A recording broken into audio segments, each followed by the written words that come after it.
બિઝનેસમાં રિટાયરમેન્ટ લઈ લઈએ છીએ, BRS લઈ લઈએ છીએ. મેક શ્યોર કે તમે 100% ટાઈમ 365 ડેઝ એક્ટિવ રહ્યો છો. Okay. Number 2, go slow. Take time to appreciate life's simple pleasure. ઘણી વખત ભાગદોડની લાઈફમાં આપણે લાઈફની નાની નાની હેપીનેસને કોમ્પ્રોમાઇઝ કરીએ છીએ. ઓકે, એને જીવતા શીખો. Number 3, less is more. What do mean by less is more? So જે લોકોનું આયુષ્ય વધારે છે એ બધામાં જોવામાં આવ્યું કે જ્યારે એ લોકો પોતાનું સ્ટમક ભરે છે, એટલે કે પોતે ખાય છે, ત્યારે એ હંમેશા 20% બાકી રાખે છે. એનો મતલબ ભૂખ લાગી હોય એનું 80% ખોરાક એ લોકો કન્ઝ્યુમ કરે છે, 20% ખાલી રાખે છે પોતાના પેટ. Okay. Now this is very important, especially we all Gujaratis. Okay. આપણે લોકો તો થાળીએ રાતના ખાઈએ, જ્યારે એમ કહેવામાં આવે છે કે તમારો સવારનો નાસ્તો કિંગ જેવો હોવો જોઈએ, એટલે કે એમાં એકદમ પોષક તત્વ ને હોવું જોઈએ. અને જેમ જેમ તમે રાત સુધી પહોંચો ત્યાં સુધી તમારો ખોરાક એકદમ ઓછો થઈ જવો જોઈએ, કારણ કે રાતના સુઈ જવાનું છે એટલે ડાયજેશન પાવર જે છે એ તમારે ઓછો મળશે ને, એટલા માટે એકદમ લાઇટ ફૂડ ખાવાનું. ઓકે. નંબર 4, આપણે તો બધા ગુજરાતીમાં આગ્રહ કરીએ, ના ના ના ના તમારે 2 તો લેવું જ પડશે, 2 રોટલી તો ખાવી જ પડશે, આટલું તો ખાવું જ પડશે. Less is more. Okay. Number 4, surround yourself with good friends. Relationships, social connections important છે આપણા બધાની લાઈફમાં. ઓકે. સો એવા લોકોની સંગત ગોતો જે તમને અપલિફ્ટ કરી શકે, જે તમને તમારા ફ્રેન્ડ સર્કલ તમને તમારી લાઈફમાં એ હેપીનેસ પ્રોવાઈડ કરી શકે. Number 5, get in shape through daily exercise. How many of you think તમારે આ વસ્તુની ઉપર કામ કરવાની જરૂર છે?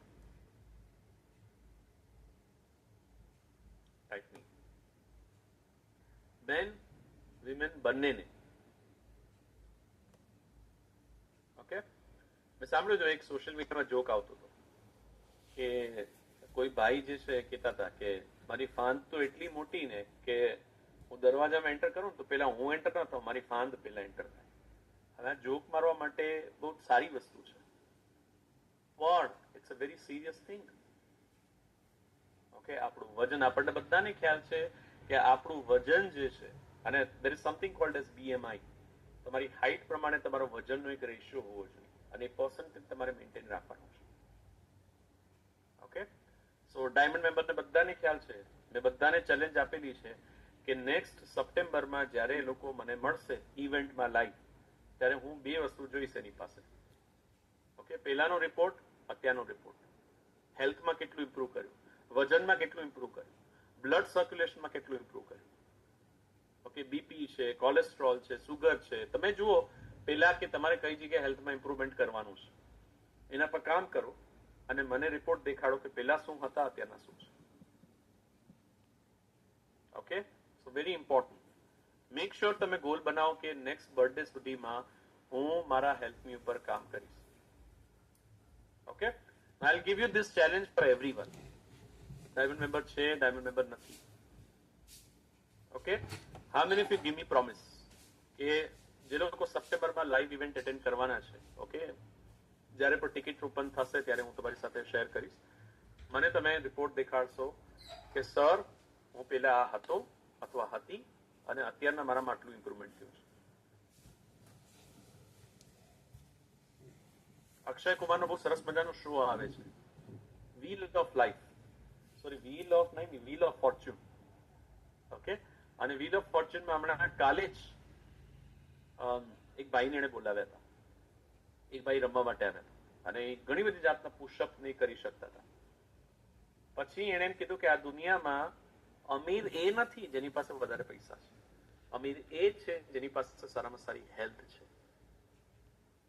ઓકે. સો મેક શ્યોર કે તમે આની ઉપર કામ કરો છો, extremely important. Number 6, smile and acknowledge other. Okay. Smile કરો અને લોકોને એક્નોલેજ કરો. Number 7, reconnect with nature. આપણે બધા લોકો નેચરના જ પાર્ટ છીએ, કુદરતના જ પાર્ટ છીએ. તમને ખ્યાલ હશે કે આપણું શરીર જે છે પંચ મહાભૂતમાંથી બનેલું છે. ઓકે, 5 ઇમ્પોર્ટન્ટ એલિમેન્ટ્સ માંથી આપણે બધા જ લોકો બોર્ન થયા છે, બર્થ થયો છે. સો ટાઈમ આપો પોતાને કે તમે નેચર સાથે કઈ રીતે કનેક્ટ કરી શકો છો.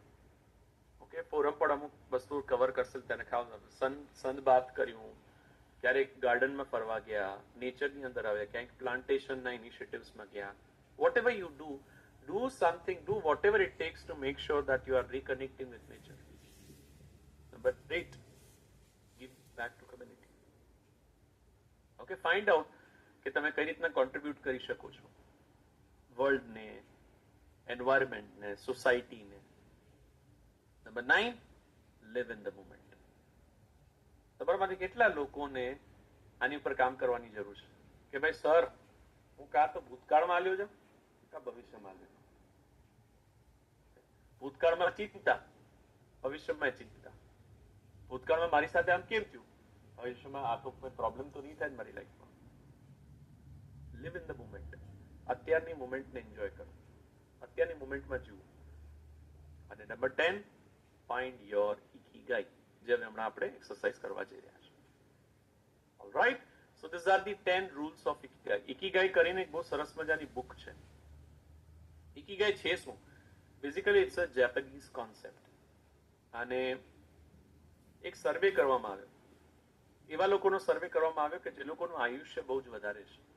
સો જાપાનના અમુક ટાપુઓ છે, આઇલેન્ડ છે,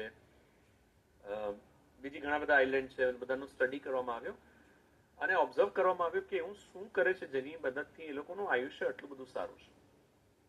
અને એના પરથી એક ઇકીગાઈ કરીને સરસ મજાની બુક પબ્લિશ થઈ અને એમાં બધી જ સારી પ્રેક્ટિસીસ એ લોકોએ લખેલી છે. So read that book called ઇકીગાઈ.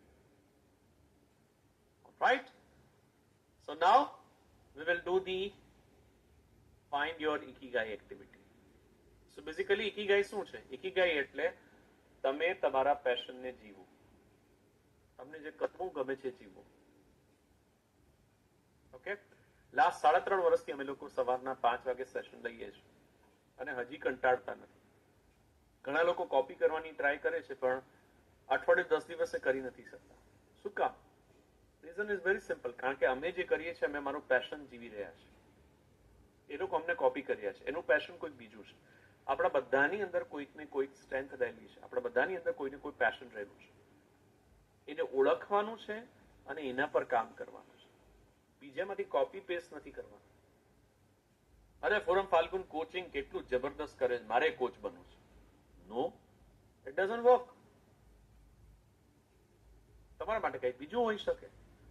સો એ શું હોઈ શકે એ આપણે હવે ફાઇન્ડ કરવા જઈ રહ્યા છીએ. Are we all ready? Type R for ready. ગુજરાતીમાં બુક અવેલેબલ છે ઇકીગાઈ કરીને.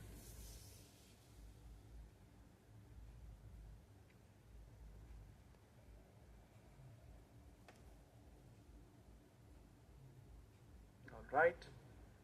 So all of you can now mark your attendance. What I'll do is I'll open the attendance now.